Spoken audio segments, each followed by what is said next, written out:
seu passado legendário.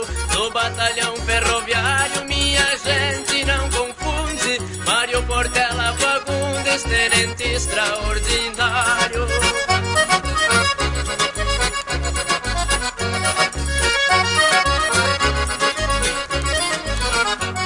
Morreste na Mata Virgem, talvez com sede e fome. Hoje só resta seu nome dentro do livro da história. E lá no reino da glória não há ninguém que conteste, lembrando Luiz Carlos Prestes lutando pela vitória.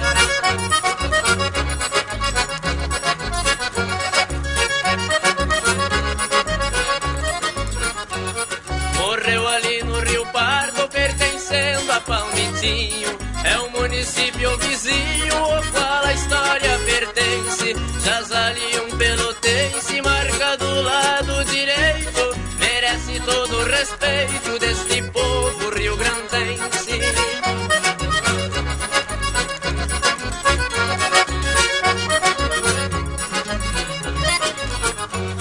Sobre o leito do Rio Pardo, com suas águas sombrias, dizendo que em noites frias lutou ali bravamente. Foi traído de repente por um grupo provisório e não teve repertório, tombou sem vida o tenente.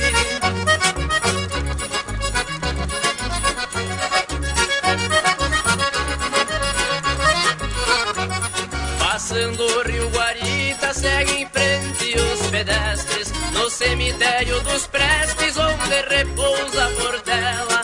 Não há coroa nem vela que marque o fim de uma vida, só uma cruz carcomida que ficou por sentinela.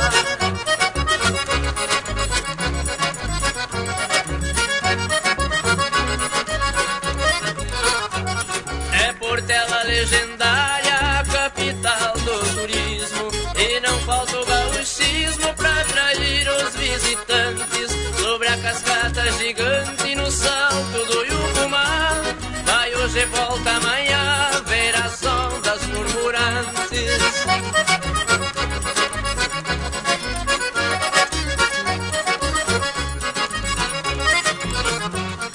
É sobre o leito do rio que esta história termina. Entre Brasília e Argentina há muita paisagem bela, principalmente aquela que não sai do pensamento, escrita no monumento na Praça Mário Portela.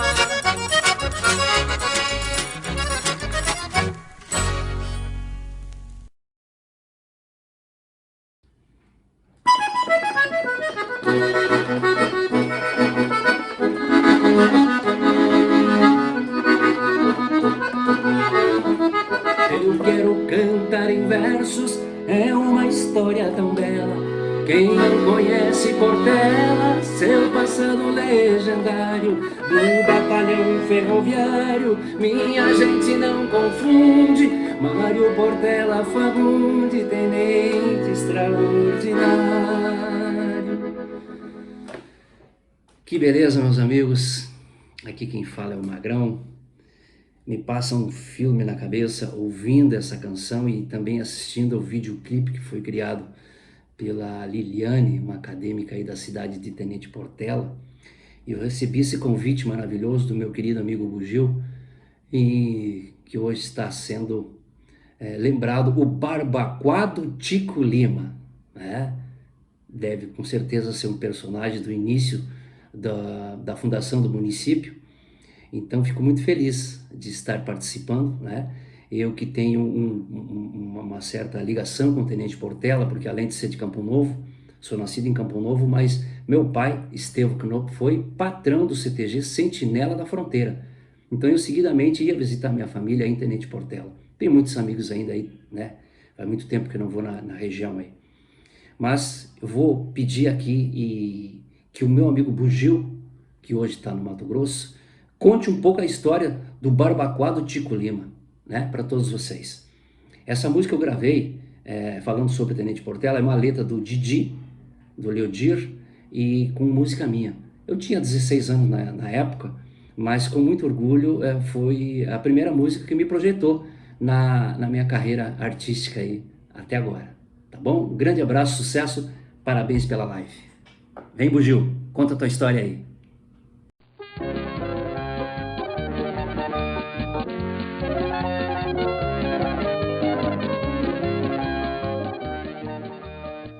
Alô, amigos de todo o Brasil, bom dia Tenente Portela, bom dia Rio Grande do Sul, bom dia Sentinela da Fronteira, bom dia Magrão, que prazer estar fazendo essa dobradinha aí, né, contigo nessa grande live aí do nosso CTG de Tenente Portela, CTG Sentinela da Fronteira. Quero desde já mandar um abraço aí para a patroa do Sentinela da Fronteira, a dona Clair Boni Menegazzi, e também para o Departamento Cultural do CTG, Leonardo, Mauro, Juliano e o José Spanik, e para os demais integrantes, né, dessa entidade que foi a minha segunda casa. Foi aí que tudo começou, foi aí que eu comecei a minha carreira artística e hoje como apresentador do programa Do Jeito do Sul. Um bom dia aí para a Liliane, que fez esse vídeo maravilhoso aí, né, esse trabalho maravilhoso. Magrão, vou contar a história do Barbacoa do Tico Lima. Com isso eu tenho que respingar alguns traços e alguns comentários sobre mim também, para poder chegar até nele, né?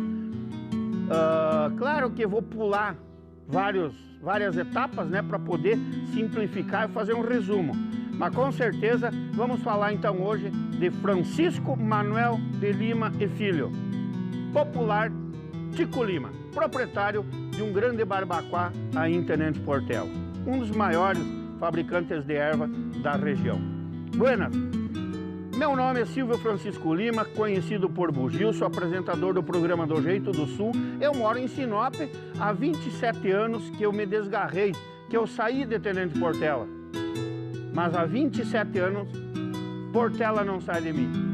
E nessa grande live intitulada Sentinela do Carige dos Barbacoa, onde estaremos contando a história do Barbacoa do Tico Lima. Buenas, gurizada, eu sou filho de Nelson de Souza Lima e Hilda Ferrari Lima, em memória, os dois. Tenho 5 irmãos espalhados por esse Brasilzão e eu, como falei, morando aqui em Sinop. A história do Tico Lima é uma história muito bonita, que se for contada em detalhes, precisamos aí umas 2 semanas. Mas eu vou resumir. Tico Lima era proprietário de um dos tantos barbacoás que havia na região de Tenente Portela e estava situado na Rua Taquaralisa, conhecido popularmente como Rua Taquaralisa. Hoje, Rua Francisco Manuel de Lima e Filho. Leva o nome dele. Foi um projeto do então vereador Jaume Fornari. Quero dizer que essa rua Arthur Ambros começa entre a prefeitura e a antiga Saracura, desce 2 quadras e daí começa a Francisco Manuel de Lima e Filhos, sentido a Socapo, para quem conhece. Após a descidinha, onde era conhecida Taquaralisa, por ser uma subida que quando chovia para sair de lá, nem carroça encorrentada, né? Logo aí à esquerda era a Posse dos Lima, onde existia o barbacoa do Tico Lima. À direita, a Posse dos Caxambu, onde hoje é o bairro Caxambu. Ele era lindeiro do Caxambu, do matador do Piligrim, lá dos Piligrini, né, do potreiro lá do Parjanelo, famoso potreiro do Parjanelo, onde a gurizada ia comer pitanga, guavirova, ariticum, caçar passarinho, assim por diante. Lindeiro também lá com o seu Urbano, com o seu Ciro, com o seu Carnel, né, Generino Carnel, seu Ciro Piscinino, Urbano Piscinino. Era aquela região ali, onde era o barbacoa do Tico Lima. Tico Lima, na posse dos Lima, né? Ele tinha muita erva nativa, como existia muita erva nativa em toda a região, né, na Grande Portela. E ele negociava, então, erva com toda aquela região. Tanto ele comprava a erva in natura, produzia no seu barbacoa e revendia novamente para terceiros, como também para os próprios donos. Eu perdi meu pai, Nelson Lima, quando eu tinha 7 anos de idade. E nós fomos morar então com o nosso avô, porque a minha mãe era do lar, Nos 5 irmãos nós tínhamos uma diferença de 7 para 14 anos, né? Tudo criança. E fomos morar, então, no sítio do Tico Lima com meu avô. Então lá nós aprendemos, eu tinha 7 anos, lá nós aprendemos a lida do sítio, a lida do barbacoa, a lida da erva mate.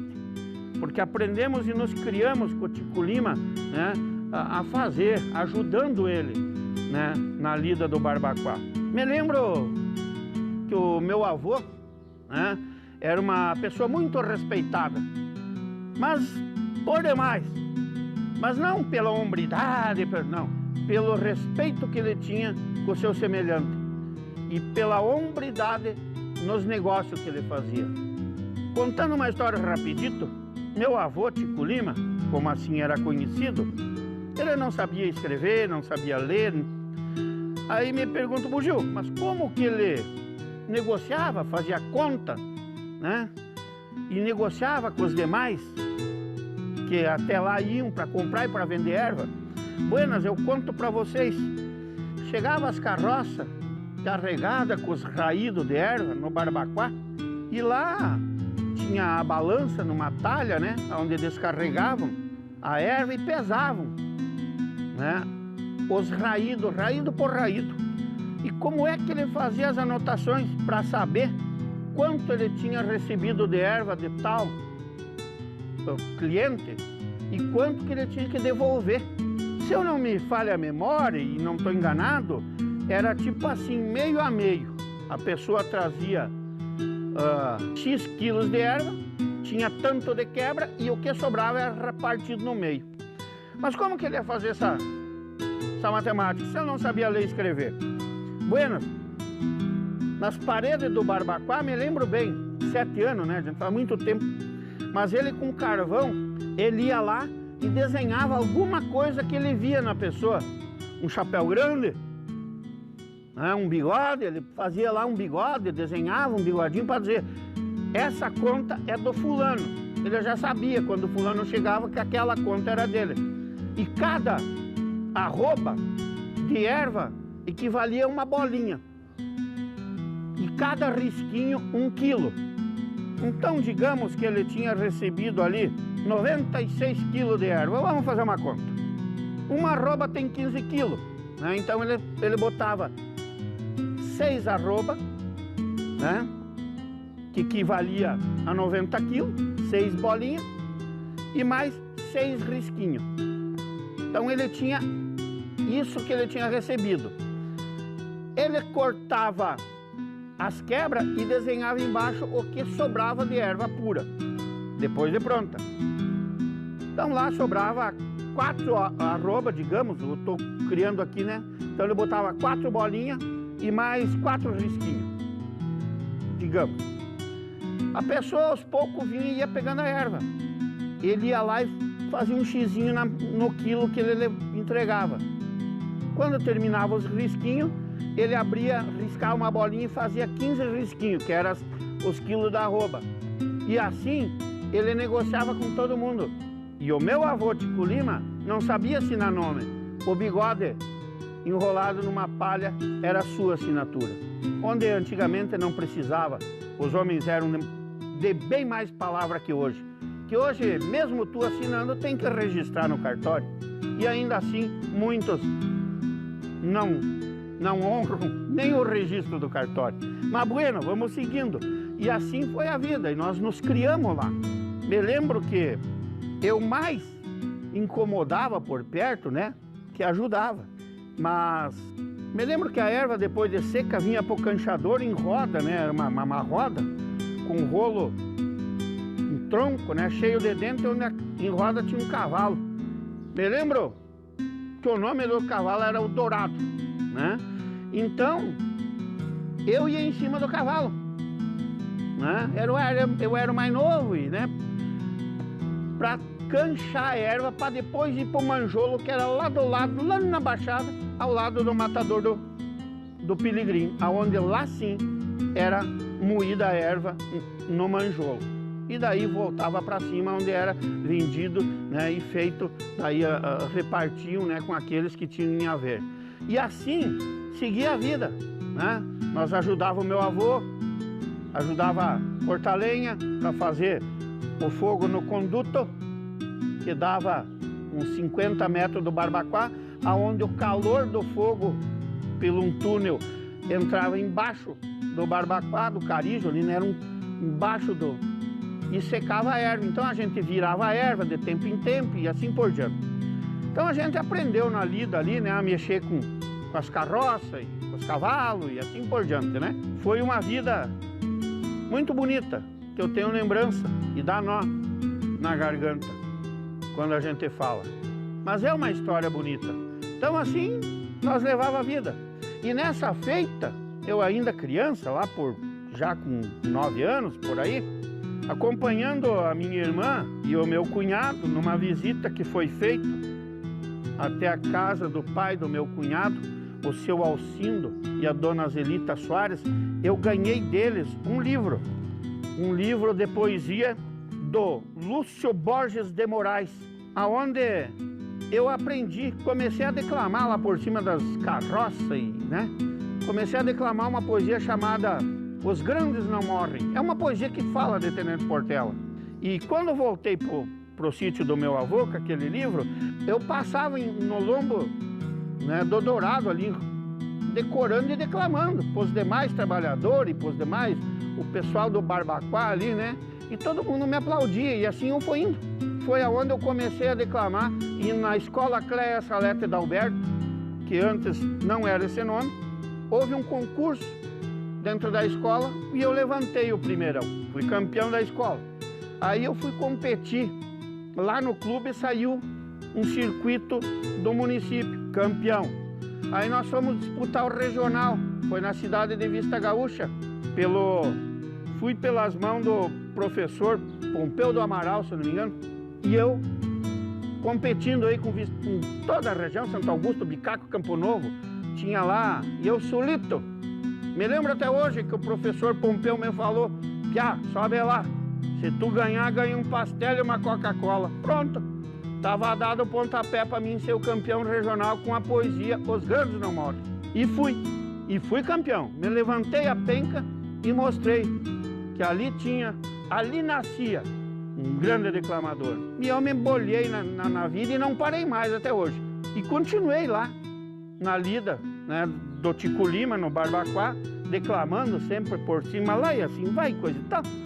Ajudando no pilão socar erva, porque o manjolo às vezes não vencia, ou estragava o manjolo, nós tínhamos que ir pro pilão, né? 4, 5 ali, ó.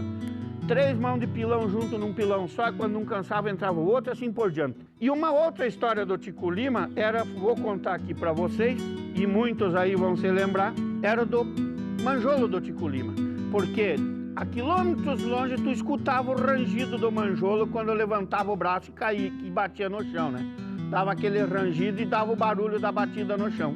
Então meu avô podia estar dormindo que ele escutava, o manjolo está trabalhando. E geralmente ao sábado de tarde, domingo, a gurizada aí do centro, né, desciam para os potreiros, atrás de pitanga, atrás de guavirova e coisa e tal. O que faziam? Iam lá no manjolo do Tico Lima. E pra coisa de moleque, né? Quando erguia o braço, eles iam com um pedaço de pau lá e trancavam e calçavam. E o meu avô já, opa, aconteceu alguma coisa. Já descia correndo tudo, a gurizada virava em perna no meio dos potreiros, né? E ele destrancava. Me lembro uma certa feita que ele imaginou hoje, era um sábado, né? Hoje a gurizada vem, era todo sábado, né? Ele arrumou o 3 tentos que batia na bota aqui, estava feito a folia, e desceu no manjolo e ficou escondido atrás da porta. Mas não deu outra, dali uns 30 minutos mais ou menos, entrou uma meia dúzia de moleque para trancar o braço do manjolo. Eu me lembro que ele falou que não bateu em nenhum, porque se batesse com uma daquela lá, ai, né? Mas ele dava-lhe planchaço nas paredes e a molecada tinha só um vãozinho onde que era o braço do manjolo que saía na queda d'água. Ali cruzou gordo, magro, cruzou todo mundo, né? Foi um tendel, nunca mais. Então essas histórias do Tico Lima aí, né? Que prazer, gurizada. Então aí foi um dos barbacoás que existia na nossa região, na região do Tenente Portela. É um prazer ter contado aí para vocês, foi feito um esboço, né? sobre o Ticulime, sobre a minha história rapidona, né? Porque dali para frente eu comecei a declamar pro Sentinela da Fronteira. Aonde tem aí, vou passar umas fotos aí de vocês, aonde eu tô declamando aí numa missa crioula do Padre Paulo Aripe, né? Onde eu abri a missa rezando, fazendo a poesia Reza de Peão. Uma poesia, uma foto que eu tenho aí no Galpão Crioulo do CTG, juntamente com o Tibair, finado Tibair, meu amigo Lúcio Adalberto Mota, vermelho, finado. E com certeza o dia que eu partir daqui eu quero fazer uma visita para vocês dois lá em cima, né? Meu amigo Sargento Horácio tá nessa foto, e eu estava amadrinhado pelo compadre Pedro Botega nos teclados. E eu não me lembro a poesia que eu estava declamando, mas enfim, para mostrar um pouco da minha história na poesia em se falando do Sentinela da Fronteira. Mas eu, para encerrar minha prosa, minha conversa, eu vou declamar para vocês essa poesia que foi a primeira poesia minha, de Lúcio Borges de Moraes, intitulado Os Grandes Não Morrem. A poesia que eu fui por longo tempo campeão regional e de vários rodeios aí da nossa região. Vale do Alto Uruguai, limite do meu estado, sertão bravio do passado, onde só existiam as feras. Naquelas passadas eras, passou ali, arrombando o mato, o chimango e o maragato, onde tombou alguns cueras. Revolta se repetiam naquele tempo distante.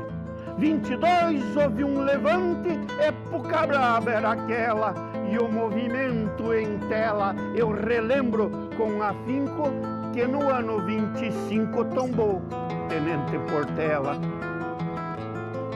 um oficial do exército morto às margens do Pardo.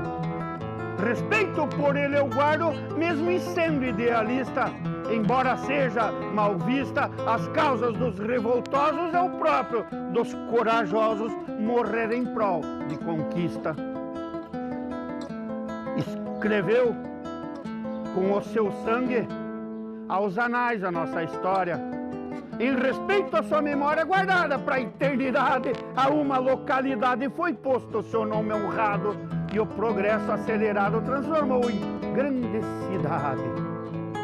Hoje Tenente Portela tem seu nome em tudo expresso, porque a senda do progresso que tudo se faz sentir, e para mais progredir tem administração, tem povo, tem tradição, que tudo ajuda a subir. Há dias fui numa festa naquela localidade. Eu vi que a hospitalidade delira uma criatura, o carinho, a ternura, a acolhida do prefeito no prédio da prefeitura. Cordialidade como essa nunca mais a gente esquece.